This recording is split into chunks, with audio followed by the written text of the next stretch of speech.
Bien, Arratsaldeon, buenas tardes.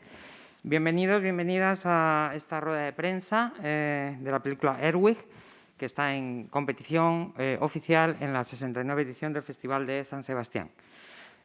Para hablar de la película tenemos aquí a 4 invitados. A Rómola Garay, una de las intérpretes de la película, a Lucille Halilovic, que es co-guionista y directora de la película, por supuesto, a Alex Lowther, otro de sus intérpretes, y a Geoff Cox, que es co-guionista de la película.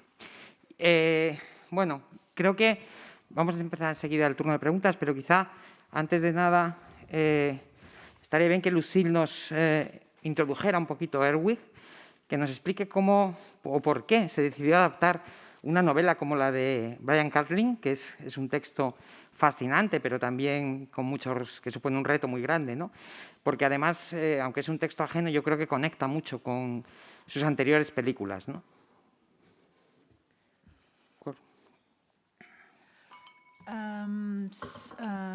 Bon, je vais parler en français alors. En fait, j'ai lu le roman de Brian Catlin grâce à Jeff, qui était un ami de Brian, à un moment où le roman n'était pas encore publié. Et évidemment, c'était un roman très, très fascinant, très riche, très, très mystérieux, et qui avait plein d'éléments qui me parlaient beaucoup, effectivement, qui étaient familiers. Mais ce qui m'a plu aussi beaucoup, c'était que ça m'amenait vers un territoire que je connaissais moins, et surtout le fait que ce soit un personnage masculin, un homme adulte, qui soit le personnage central et pas l'enfant. Voilà, ça m'a plu beaucoup. C'était comme un peu le contre-champ de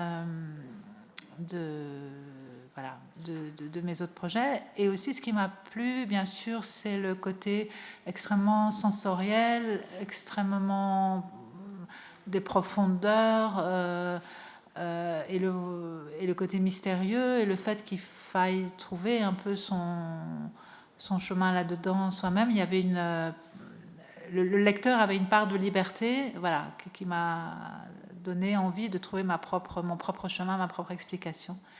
Et bien sûr, l'histoire des dents, ces dents de glace, qui dans le roman était quelque chose à la fois très abstrait et très fascinant. C'est pour commencer, voilà. Muy bien. Tenemos una pregunta aquí ya, primera. Enhorabuena por la peli. Yo quería preguntar por el tratamiento del sonido y de la iluminación, que me han parecido súper especiales. ¿Cómo fue el trabajo para conseguirlo? Y luego tengo una curiosidad, a ver, quizá pueda equivocarme, pero en los títulos de crédito iniciales me ha parecido ver el nombre de Warren Ellis en la producción. No sé si he leído bien o qué Warren Ellis es, o si es que he leído bien, ¿no? Muchas gracias. Warren Ellis. Warren Ellis, en fait, oui, en fait, je lui avais demandé s'il voulait, avant le tournage, enfin voilà, on lui avait demandé s'il voulait faire peut-être de la musique pour le film, et je pensais d'ailleurs pas forcément à un morceau mélodique, mais à des textures sonores. Et Warren a dit oui, ça m'intéresse, mais je fais pas de la musique à l'image, voilà. Et en fait, avant le tournage, Warren m'a envoyé quelques morceaux que j'ai trouvé très beaux. Je savais pas très bien si j'allais pouvoir les utiliser ou pas, parce que mon idée n'était pas forcément de mettre beaucoup de musique. Et donc ces morceaux-là, et notamment celui que j'ai utilisé, celui-là m'a particulièrement plu parce que c'est un morceau qui a été composé aux ondes Martenot, contrairement aux autres qui étaient plus... et du coup, avec les ondes Martenot, c'était plus intemporel. C'était le morceau qui marchait le mieux. Et par ailleurs, ce morceau, notamment, m'a donné l'idée, en fait, que les moments où Albert, le personnage principal, regarde les vers et c'était des vrais moments de transe. Je trouvais qu'il y avait un côté de transe, en fait, dans ces morceaux. et dans celui-là particulièrement, qui m'a donné l'idée de développer un peu plus ces moments où Albert regarde les vers et cette idée de mouvement. Voilà, donc en fait, Warren avait fait quelques morceaux. Finalement, on a trouvé que c'était intéressant d'avoir toujours le même qui revient comme une ritournelle, et celui-là particulièrement parce qu'il avait un côté plus intemporel. Et du coup, ce morceau-là était composé en partie avec Augustin Viard, donc c'est pour ça qu'il y a les deux noms et pas juste le nom de Warren Ellis. Voilà. Et pour l'image, l'idée c'était donc il y avait un peu ce défi de tourner dans un appartement avec des volets fermés et aussi de tourner sans éclairage, de tourner un peu le film dans une espèce de pénombre un peu perpétuelle. Voilà, ce côté conte gothique où les choses se passent un peu dans l'obscurité, c'était une direction du film. Et Jonathan Rigbourg, qui est le chef opérateur du film, a eu a relevé le défi de tourner sans éclairage dans un appartement aux volets fermés. Et je trouve qu'il s'en est très très bien sorti. Voilà, que ce qu'il a fait est très expressif et très beau. Et voilà. Et puis on voulait aussi tourner avec des plans fixes essentiellement. Donc c'est un peu comme presque des tableaux, quoi. Et quant au son, l'idée c'était aussi d'être assez silencieux. Donc dans le noir, en silence.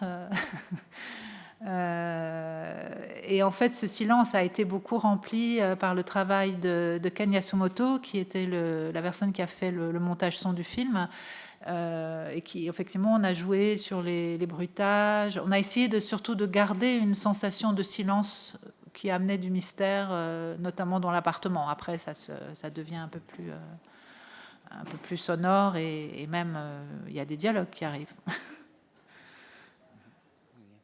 Sí, tenemos allí una pregunta, sí, después. Primero, enhorabuena por la película. Estoy aquí.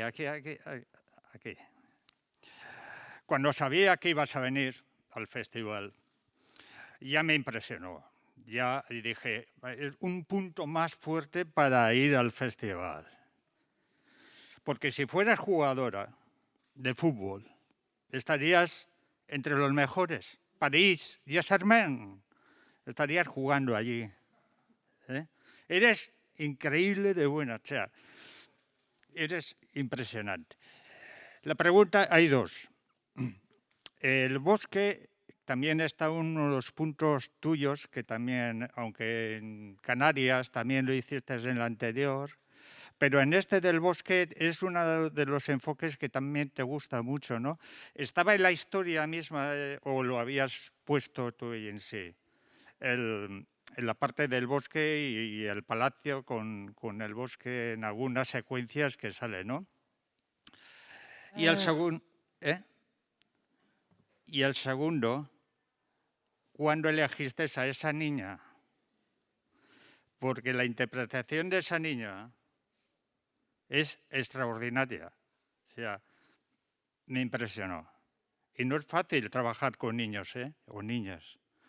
Así que en estas dos preguntas. No hay dos sin tres, No hay dos sin tres. Con eso te digo todo. Merci, j'aime bien la comparaison avec le joueur de football, c'est inattendu.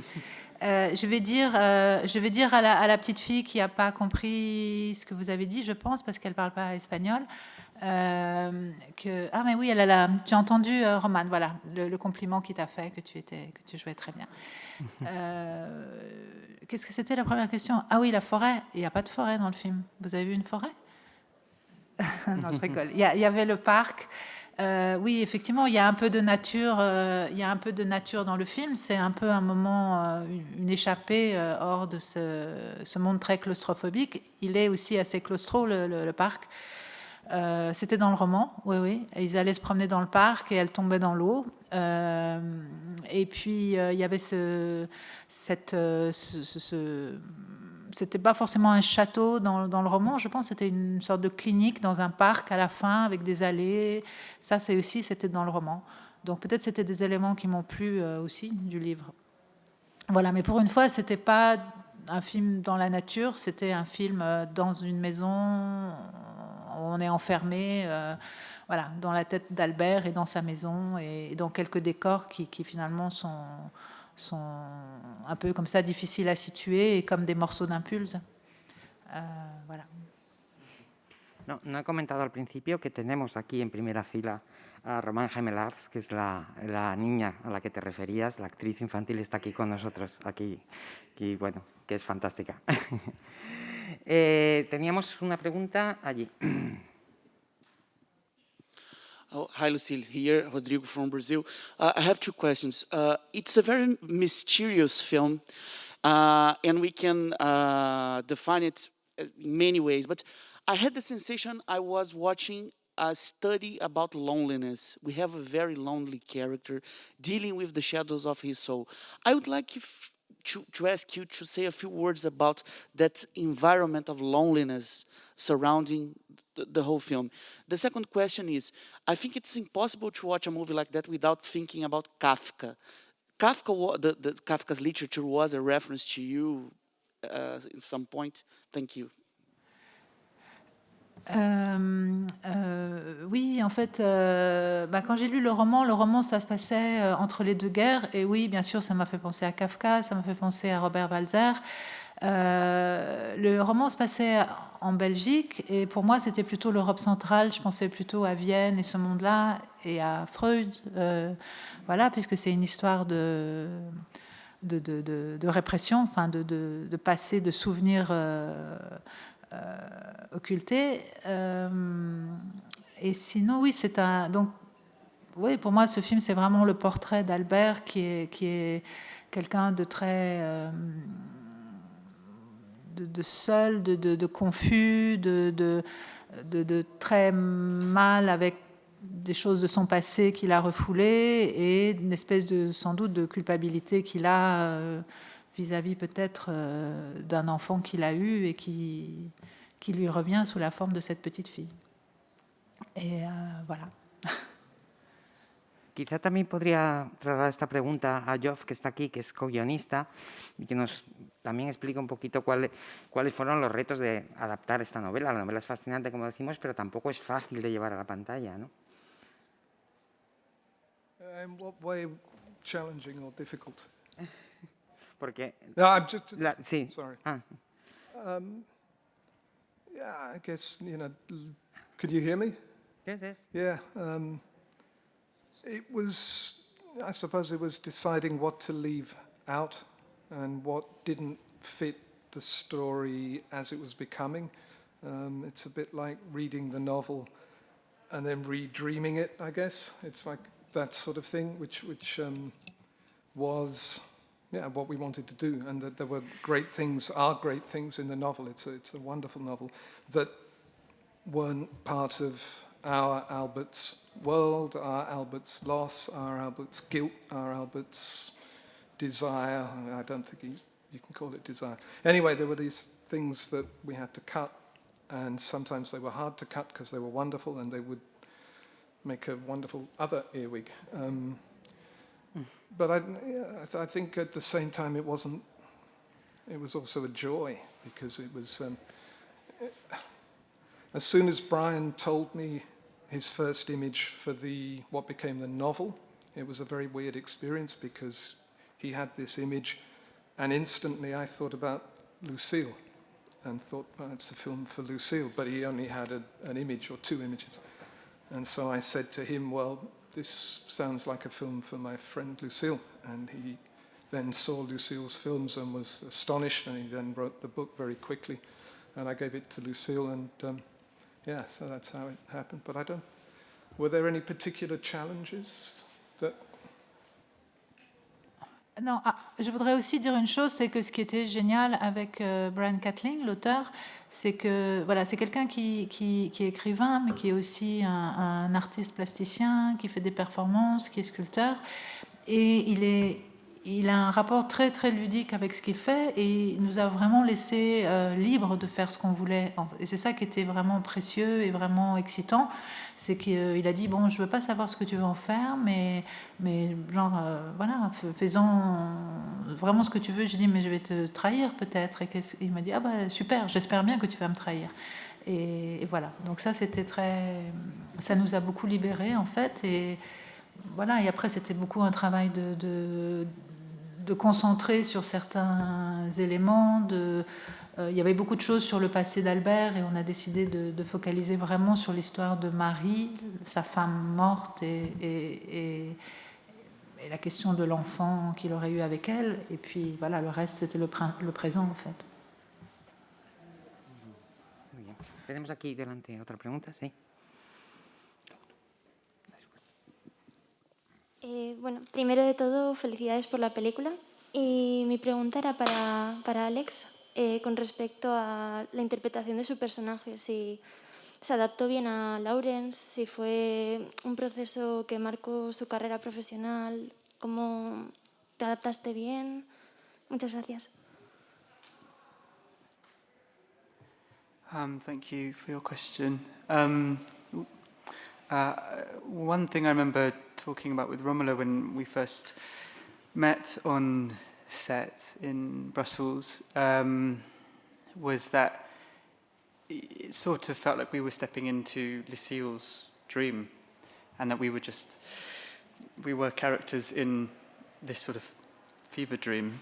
And very quickly, with the locations in which we shot and the atmosphere that was to do with being outside in Brussels in autumn, or in these sort of smoky bars that we were shooting in, I was really aware of how thick the atmosphere was, and so I feel like it was just a matter of being in that environment,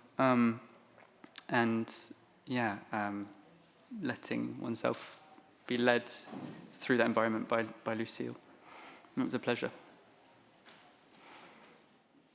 Sí, quizá también Romola nos podría explicar un poquito cómo fue su experiencia, porque imagino que no es una película además que se basa, no tiene mucho diálogo, se basa más bien en otros recursos expresivos de los actores, ¿no? Entonces también en el caso de Romola, ¿cómo fue la experiencia?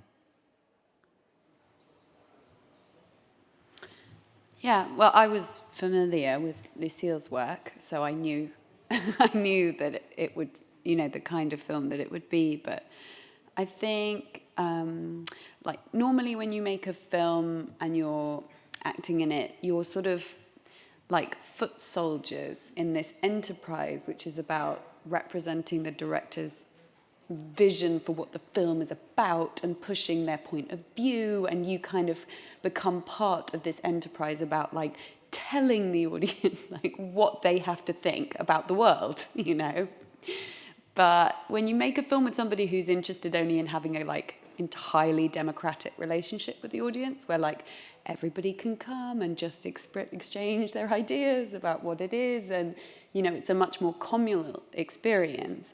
Your role as an actor is very different, and I think Lucille would very much allow us to bring our own experiences to, the creative work. And, as Alex was saying, as long as we were in the dream, we could be there for whatever reason we wanted to be. And that's a very unusual and very sort of democratic way of working.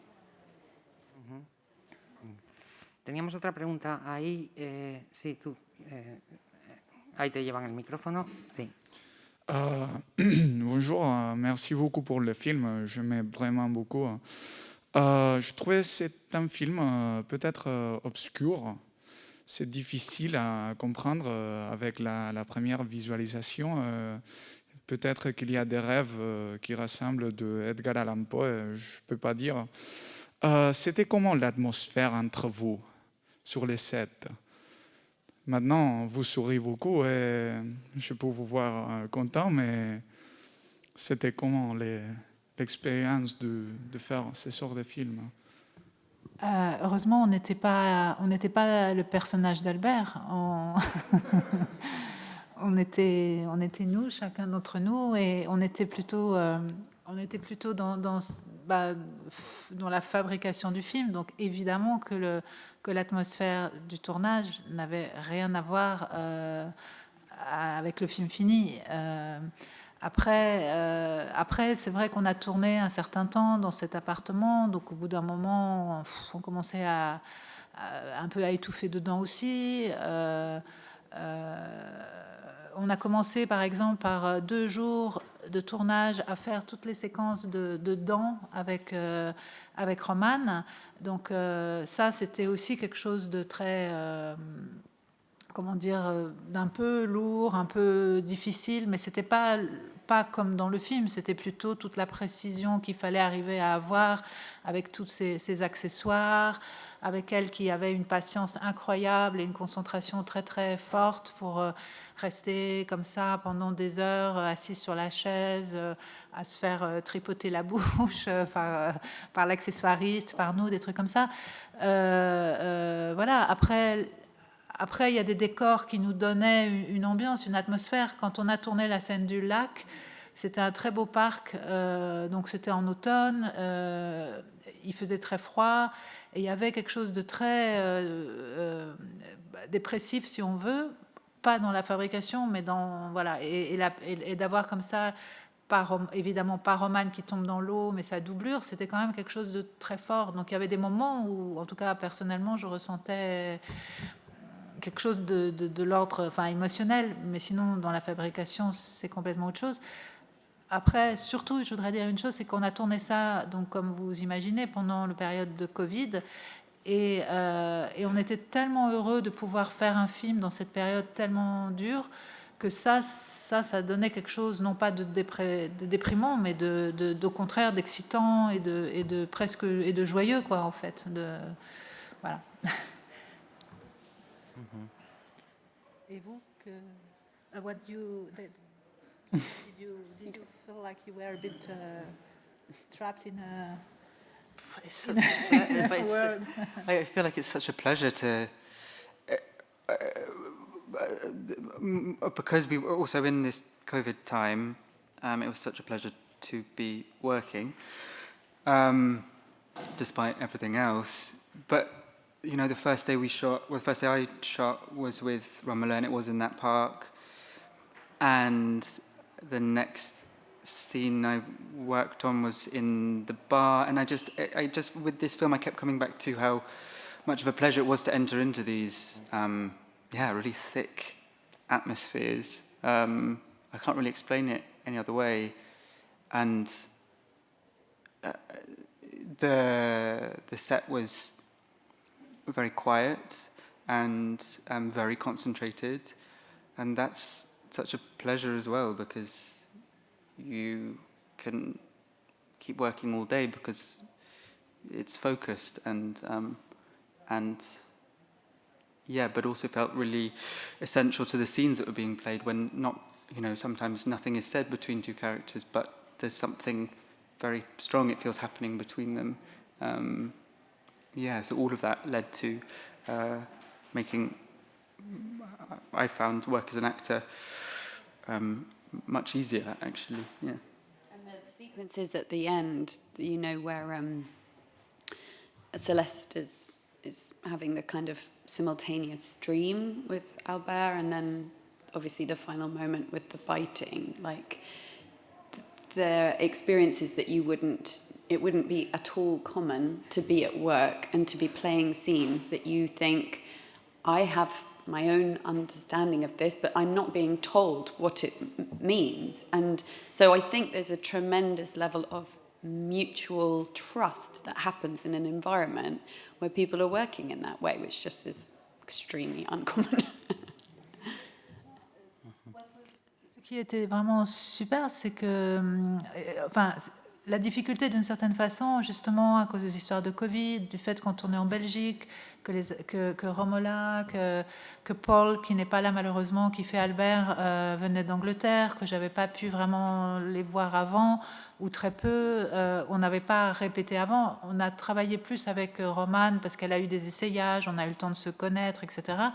Mais Romola, comme Alex, comme Paul aussi sont arrivés comme ça sur le tournage. Et puis c'était, voilà, on va se jeter avec eux dans ce monde-là. Et on n'a pas vraiment beaucoup parlé du film, ni répété, parce que je voyais pas tellement comment on pouvait répéter sans être dans le décor, dans l'ambiance.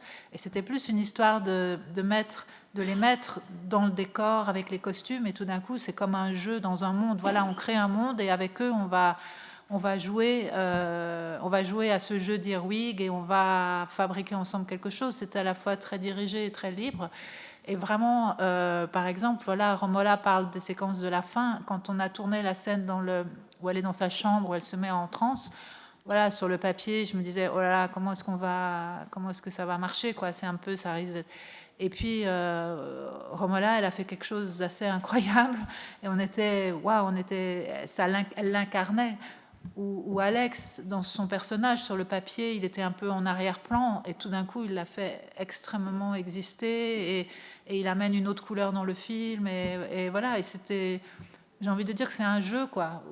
J'ai eu l'impression qu'on jouait à un jeu, donc effectivement, le résultat, il est un peu pesant et sinistre, je sais pas, mais il y avait... Voilà, c'était... Ouais, on s'amusait... faut demander à Romane si elle s'est amusée, je ne sais pas, mais... Tenemos una pregunta aquí delante, en primera fila. Hola, buenas, gracias por estar aquí y enhorabuena por el producto. Mi pregunta gira en torno a la música porque Alex ha mencionado la atmósfera, un compañero antes ha mencionado el sonido y me parece bastante interesante el tema de la banda sonora, es de lo que más me ha llamado la atención. No sé muy bien si ha habido alguna indicación especial para la composición de la partitura, si viene de algún medio anterior, pero me parece que es una peli que ha cuidado mucho los detalles en ese sentido y la música es una de las cosas que hacen que te metas más en la película. Muchas gracias. Merci à vous. En fait, comme je disais tout à l'heure, j'avais demandé à Warren peut-être s'il pouvait faire quelques morceaux sans être vraiment sûr de ce que j'allais pouvoir mettre. Je me disais, il ne faut pas forcément beaucoup de musique, mais il faut des textures sonores, comme il n'y a pas beaucoup de paroles, comme je savais qu'il allait avoir un travail sur le son à partir de le son du frigidaire, le son de la lampe, des choses comme ça on a beaucoup travaillé plutôt qu'en termes de musique avec le monteur son, en fait, et la musique était un élément de ça. Et assez vite, on s'est rendu compte qu'il fallait pas beaucoup de musique, qu'il fallait laisser ces décors exister, créer aussi un univers avec les sons qui n'appartiennent qu'à l'histoire, quoi. Donc les sons de la maison, de l'extérieur, il y a presque rien. Il y a les cloches d'une église, il y a le train, mais ça fait aussi partie de l'histoire de la narration. Enfin voilà, on a travaillé un peu comme ça, en partant on va dire, de quelque chose de très concret, de la réalité, en se disant quels sont les bruits de cette maison, quels sont les bruits dehors, etc. Et puis la musique, finalement, on s'est rendu compte que ça marchait comme un moment de transe, avec aussi une espèce de ritournelle, comme une berceuse presque. Donc on a utilisé ce même morceau sans arrêt qui revient, et c'était pas facile. Le monteur son, il a dit que c'était pas facile pour lui parce que comme il n'y avait pas beaucoup de sons, chaque son était...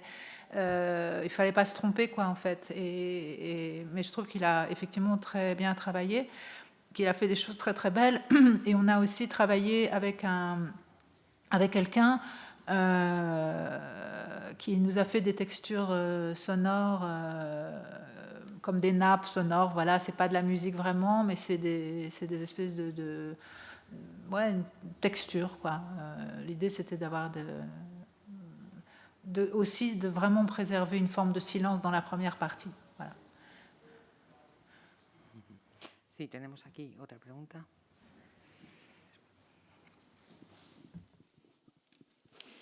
Hola, como ha dicho Rómola hace un momentito, o en su opinión, hay una forma en ti de dirigir muy democrática que afecta también al espectador. Yo como espectadora me he quedado muy fijada en el aspecto de los dientes. Los dientes desde que yo era pequeña simbolizaban la muerte en los sueños y quiero saber cuál es tu interpretación justamente de los dientes. Bah, je ne sais pas, mais exactement, je ne sais pas. Je croyais que je savais au début, avant de faire le film, puis en fait, au fur et à mesure, je savais moins. Mais en tout cas, ce qui m'a plu dans le roman, c'était le mélange de... Les dents, effectivement, c'est quelque chose de très vital, de très puissant, de très solide, quelque part. Et cette idée qu'elles seraient en glace et qu'elles pouvaient fondre, je trouvais que c'était une idée incroyable, en fait, et que le mélange des deux, c'est ça qui m'a donné envie de faire le film aussi.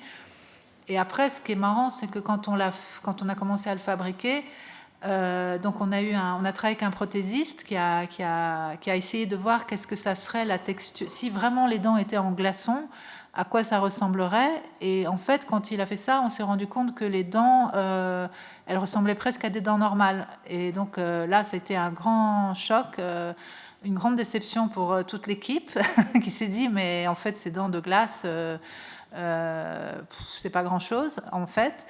Et puis après je me suis dit oui, mais alors peut-être que son truc à Albert, c'est que le fait que ce soit des dents en glace qui fondent et qu'il faille sans arrêt recommencer, il essaye de compléter cette petite fille avec ses dents qui lui manquent, mais il le fait d'une manière irrationnelle qui fait qu'il est tout le temps obligé de les refaire, et peut-être c'est ça qui cherche, qu'elle ait besoin de lui pour sans arrêt, et en même temps c'est aussi son fardeau, de devoir sans arrêt recommencer, d'être jamais capable de faire de cette petite fille une petite fille complète avec des dents qui durent. Voilà, je sais pas, c'est pas vraiment le sens qu'ont ces dents, mais il faut peut-être demander à Dr Freud.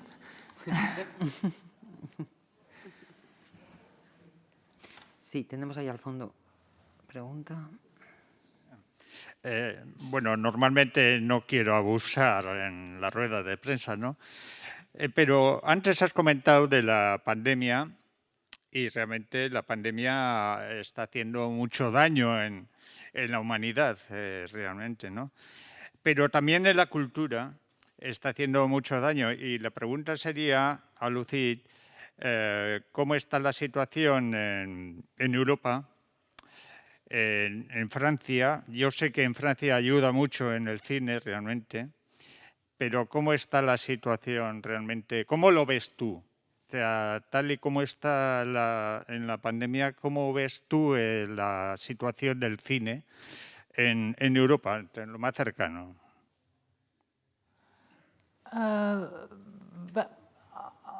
Ouais, en tout cas, en France, oui, on n'est pas... Enfin, je veux dire, de manière générale, dans le monde entier, on n'est pas sorti de l'auberge, comme on dit. Mais en France, le problème, c'est qu'effectivement, pendant un an, enfin, pendant très longtemps, pendant presque un an, oui, les cinémas étaient fermés. Voilà, les films ne sont pas sortis, ça a réouvert avec des jauges, ça a refermé. Donc effectivement, c'est très très dur de montrer les films en période de pandémie. Enfin, et par exemple, dans le système français où il y a pas mal d'aide à la production des films, qui vient aussi des billets vendus, une partie de l'argent qui est pris sur les billets.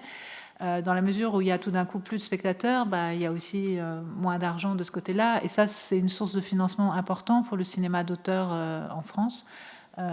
Donc ça va avoir des répercussions dans l'année qui va venir, et peut-être pendant 2 ans au niveau de la production, et surtout le problème de la distribution, parce que voilà, les distributeurs, ils ont des tas de films à sortir et en retard, et ça s'accumule, et c'était déjà pas forcément très facile pour certains films d'être en salle, mais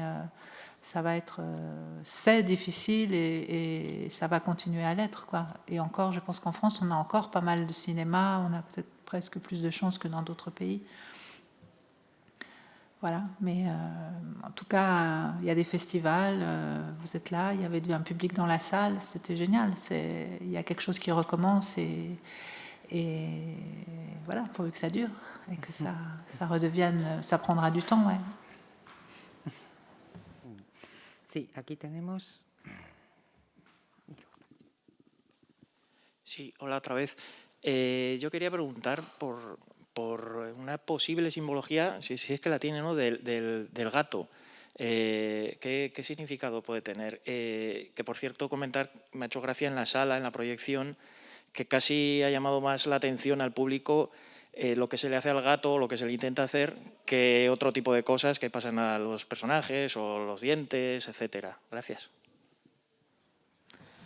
Ah ouais, bon, moi je pensais qu'ils auraient peur pour Mia, mais en fait le chat, ça appartient un peu à une tradition, je dirais, de conte gothique. Le chat, ça va avec le diable, et je crois que Albert, il a rencontré quelqu'un qui s'apparente au diable, et que le dentiste qui vient faire les belles dents de Mia, bon, d'une part, il amène un cadeau à la petite pour un compagnon, mais aussi, voilà, après, c'est un élément, je ne sais pas si on peut dire surréaliste ou illogique. On m'a dit, non, il y a quand même un truc dans cette histoire qui marche vraiment pas, c'est le dentiste qui amène un chat, c'est n'importe quoi. Bon, je sais pas, je tenais beaucoup à ce chat parce que je me disais, oui, c'est l'envoyé un peu diabolique qui vient avec le chat noir. Après, je vous rassure, le chat, il était très très content de ce qu'on lui a fait. On a eu un chat extraordinaire, d'ailleurs c'était 2 ou 3 chats qui étaient très faciles à étrangler. Et celui qui a été traumatisé de la scène, c'est Albert, c'est le comédien, c'est pas le chat. À la fin, d'ailleurs, on a tourné après la scène de la fin, quand le chat, dans la clinique, là, saute de joie en voyant Albert, et enfin, le chat a fait ça de lui-même. On a eu beaucoup de chance avec ce chat. Sí, teníamos ahí una pregunta.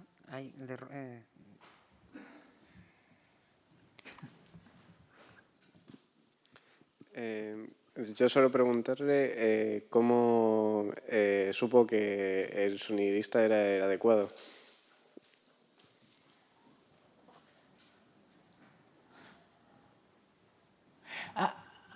Sorry, I didn't. Can you say it again? Because I didn't get the translation. Sí, que cómo supo que estaba eligiendo al sonidista adecuado para transmitir lo que quería la historia. ¿Cómo sabía que el profesional era el adecuado para el trabajo?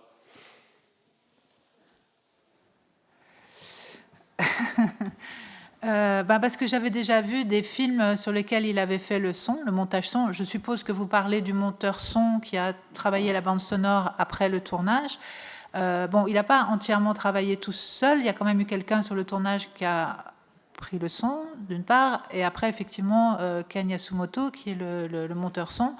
En fait, j'ai vu des films qu'il a fait, et je savais qu'il faisait des choses, qu'il pouvait faire des choses très intéressantes, et que c'est quelqu'un qui pouvait vraiment comprendre l'atmosphère du film. Mais ça, c'est vrai avec tous les gens qui travaillent sur le film. C'est je sais pas, c'est intuitif, c'est des paris. On se dit, ah tiens, avec telle personne, ça va pouvoir marcher ou pas. Et franchement, là, j'ai eu beaucoup de chance sur ce film d'avoir une équipe qui a été vraiment très inventive et très motivée, et que ce soit à l'image, au son, la personne qui a fait les accessoires, l'accessoiriste par exemple, c'était quelqu'un qui était très très inspiré, très bon, et c'est pareil, c'est un cadeau du cinéma, du dieu du cinéma, d'avoir ces gens-là, quoi. Muy bien. Bueno, tenemos que ir terminando ya. No sé si hay tiempo. Vale, una última pregunta para terminar ya. Yo quería preguntarle a la directora por sus distintas participaciones en San Sebastián. Desde el principio de su carrera ella ha presentado todos sus largometrajes aquí, ganó nuevos directores, y luego con la primera película ganó también el premio del jurado con Evolution, el segundo largometraje. Y bueno, ¿qué espera ahora de su paso por San Sebastián y qué supone este festival en su carrera? Oui, j'étais très chanceuse à Saint-Sébastien et j'aime beaucoup venir ici. Je trouve que c'est un festival qui est très chaleureux, très convivial. Là, effectivement, cette année, c'est un peu plus spécial parce qu'il y a moins de gens, mais ce que je trouve super, c'est qu'il y a vraiment beaucoup de public dans les salles qui viennent voir un peu vraiment du vrai public, c'est-à-dire pas que des professionnels, et qui viennent voir les films sans trop savoir ce que c'est, mais par curiosité. Voilà, c'est vrai, j'ai pas fait beaucoup de films, mais je suis venue chaque fois ici. Et voilà. Et j'avais juste envie de vous dire enfin voilà, je suis très heureuse d'être ici. Je remercie beaucoup les gens du festival de m'avoir invitée ici. Et je suis très curieuse de voir la réaction de la presse parce que j'ai toujours eu de la très mauvaise presse ici.